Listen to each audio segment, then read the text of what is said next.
Tuberville. Oh, thank you. Good morning. Good morning, gentlemen. Congratulations on your recruiting. I know how hard that is in my former profession, getting the right people. General, are we keeping our qualifications, discipline, values, physical requirements when we recruit these people? I definitely think we are, Senator. And, one of the things that we have been having discussions is how we're raising our standards because of what what we're having coming in and doing that. So we've had fewer at the Future Soldier Prep course. We're going to keep that as an option.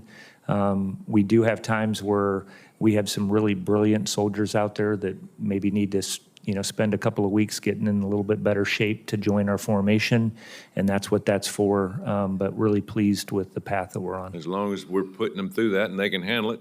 Yep. Again, I've been through that before. A lot of people need to get in better shape.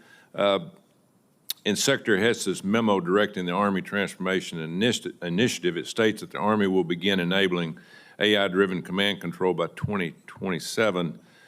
Secretary Driscoll, how will the Army be using artificial intelligence to help decision-making? Senator, we think of the Army as kind of two discrete functions when General George and I talk about it. One is like a large enterprise business that moves people and things across the country and the world. The other is hopefully an incredibly lethal killing machine and warfighting machine. And so I think AI and generative AI will meaningfully impact both spaces. The first thing we're working on is creating a data layer that basically allows for our people and our things and our sensors to all communicate in near real time. On the warfighting function, once you can have that occur, you can layer in generative AI for things like fires targeting. For air and missile defense, it's incredibly valuable. I would estimate that we'll start to see that at scale in kind of 12 to 18 months. On the Army as an enterprise business side, we're incredibly optimistic. We have 200 plus enterprise systems right now that are oftentimes siloed. Oftentimes we've had software created just for us that we have to maintain that is decades out of date. And we think generative AI will be able to help us with all sorts of tasks in the coming months. I'm excited to announce or just give credit to the recruiting team. They've onboarded to a very common CRM, customer relationship management tool called Salesforce. Generative AI can be applied to a lot of the things that we do as we recruit soldiers and bring them into the Army. Thank you. Right outside the gate at Redstone Arsenal. Secretary, have you been there yet? Would you mind repeating that? Have you been to Redstone Arsenal in Huntsville yet? What state is that in? That's in Alabama. I have. Okay.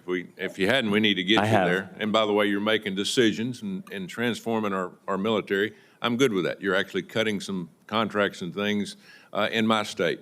If it helps, I'm all for it. And so we'll work with you as much as we can. But right outside the gate at Redstone, a partnership between Davidson Technologies and D-Wave had completed the assembly of a quantum computer system that should be soon complete its calibrations and readiness tests. Secretary, how can the Army leverage these new systems in successfully implementing its transformation and optimize the future the right way?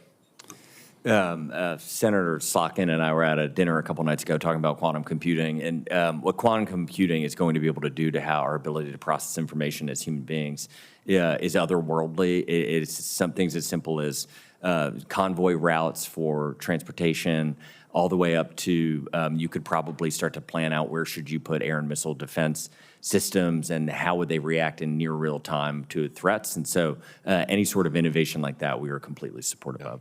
Thank you. It's a lot of good things going on, especially with AI. I hope we all understand, too, that for AI and all the future big tech stuff, we're going to need energy big time. China doubles our energy every 3 years that we have in this country. We're way behind, and we can talk about all this technologies that we want. Unless we have energy, which is going to be, should be a national security threat, then we're going to have huge problems. You agree with that, Secretary? Yes. General?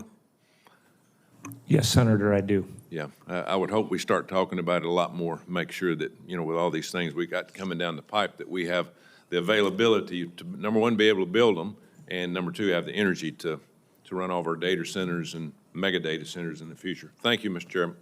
Thank you,